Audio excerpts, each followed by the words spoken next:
ಹಿಂದಿನ ಕಾಲದಿಂದಲೂ ಸಹ ಬಂದಿರುವಂತಹ ಒಂದು ಸಂಪ್ರದಾಯ ಅಂತಂದರೆ, ಏನೇ ಒಂದು ಅನುಷ್ಠಾನ ಮಾಡಿದರೂ ಆರಂಭದಲ್ಲಿ ಹೇಳುವಂತಹ ಮಾತು, ಸಂಕಲ್ಪದಲ್ಲಿ ಏನು ಹೇಳ್ತೀವಿ ಅಂತಂದರೆ ಮೊದಲನೇದಾಗಿ ಹೇಳುವಂತಹ ಮಾತು ಅಂತಂದರೆ ಮಮ ಉಪಾತ್ತ ಸಮಸ್ತ ದುರಿತ ಕ್ಷಯದ್ವಾರ ಶ್ರೀ ಪರಮೇಶ್ವರ ಪ್ರೀತ್ಯರ್ಥಂ ಅಂತ ಹೇಳ್ತೀವಿ. ಇಷ್ಟೇ.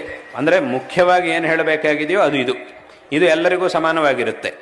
ಆದರೆ ತದನಂತರ ಒಂದಿಷ್ಟು ಸಂಕಲ್ಪಗಳನ್ನು ಅವರವರಿಗೆ ಏನು ಮನಸ್ಸಿನಲ್ಲಿ ಏನೇನು ಆಸೆಗಳಿದೆಯೋ, ಏನೇನು ಕಾಮನೆಗಳಿದೆಯೋ ಅದೆಲ್ಲದನ್ನು ನಂತರ ಅವರವರು ಹೇಳ್ಕೊಳ್ತಾರೆ.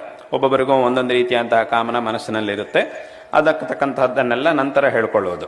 ಆದರೆ ಮೊದಲನೇದಾಗಿ ಹೇಳುವಂತಹ ಮಾತು ಅಂತಂದರೆ ಇದು ಮಮೋಪಾತ್ತ ಸಮಸ್ತ ಶ್ರೀ ಪರಮೇಶ್ವರ ಪ್ರೀತ್ಯರ್ಥಂ. ಅಂದರೆ ಇದರ ಅರ್ಥ ಏನು ಅಂತಂದರೆ, ಯಾವ ಒಂದು ಆ ದುರಿತ ಅನ್ನುವುದು ನನಗೆ ಅಡ್ಡಿಯಾಗಿರುವುದರಿಂದ ಈ ಮೋಕ್ಷ ಮಾರ್ಗದಲ್ಲಿ ನನಗೆ ಮುಂದೆ ಹೋಗಲಿಕ್ಕೆ ಸಾಧ್ಯವಾಗ್ತಾ ಇಲ್ವೋ, ಅಂತಹ ಆ ದುರಿತ ಅನ್ನುವುದು ಪರಮೇಶ್ವರನ ಅನುಗ್ರಹದಿಂದ ಕಡಿಮೆಯಾಗಿ, ನಾನು ಮಾಡುವಂತಹ ಈ ಕರ್ಮದ ಫಲದಿಂದ ಆ ದುರಿತ ಅನ್ನುವುದು ಕಡಿಮೆಯಾಗಿ ನನಗೆ ಈ ಮೋಕ್ಷ ಮಾರ್ಗದಲ್ಲಿ ಮುಂದೆ ಹೋಗಲಿಕ್ಕೆ ಆ ಒಂದು ಮಾರ್ಗ ಅನ್ನುವುದು ಶುದ್ಧವಾಗಿ ನನಗೆ ಆ ಮಾರ್ಗದಲ್ಲಿ ಮುಂದೆ ಹೋಗಲಿಕ್ಕೆ ಆಗುವಂತೆ ಆ ಭಗವಂತ ಅನುಗ್ರಹ ನನಗೆ ಮಾಡಲಿ ಅನ್ನುವುದೇ ಈ ಮಾತಿನ ಅರ್ಥ.